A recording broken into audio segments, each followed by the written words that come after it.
His. From Father Gabriel of St. Mary Magdalene, Order of Discalced Carmelites, Divine Intimacy, page 92. Quote, "Out of love for us, Jesus not only stripped himself of all his greatness and majesty, but from the very first moment of his earthly life, he embraced every possible privation. Let us also strip ourselves voluntarily for love of him. Let us strip ourselves of our love of riches, of our attachment to our material well-being, our comforts, and everything that is superfluous." Unquote. Why do we leave it to a select minority of people to bestow titles on those of their choosing and for self-interested reasons?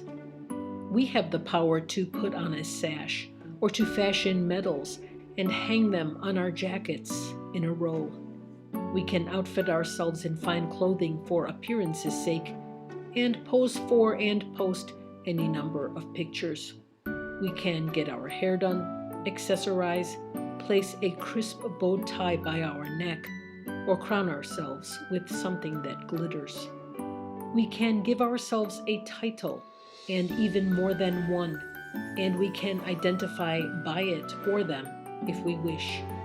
We can wave genteelly and act accordingly and smile a lot when other people are watching. We can behave and think in a certain way of our and of others' choosing. We can take up causes for whatever reason. We can build up a following and become influential in the eyes of the world. We can give ourselves what is reserved for some, and we can do so without ever asking ourselves why. Why do we as Catholics with courage not do this then?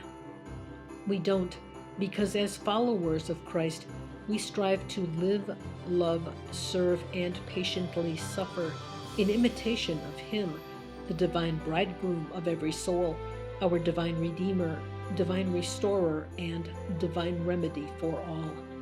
We are disciples of the one who came for our sake, and despite owning everything, he owned nothing, and who provides us with everything worth having, which is him, the one thing that cannot ever be taken from us against our will. He lived a hidden life, ate sparingly, lived simply, and dressed humbly.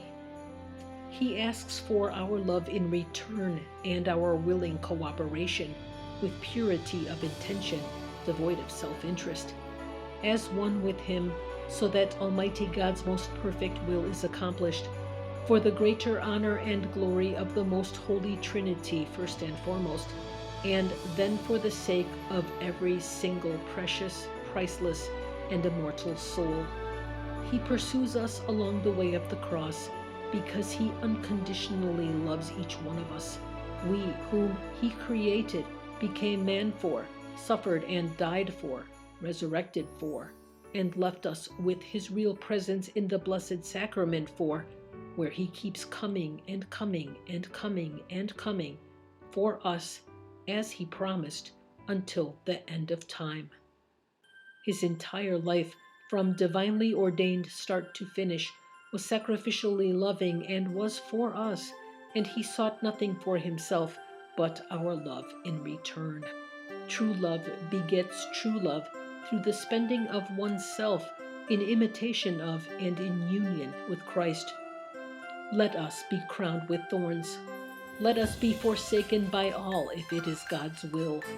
Let us do without, dedicating ourselves to continuing his work in the divine economy of sanctification and eternal salvation, for our coveted title is his, now and forevermore.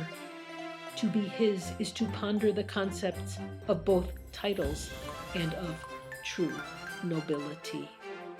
Trust all things to Jesus in the Blessed Sacrament and to Mary, help of Christians, and you will see what miracles are. St. John Bosco.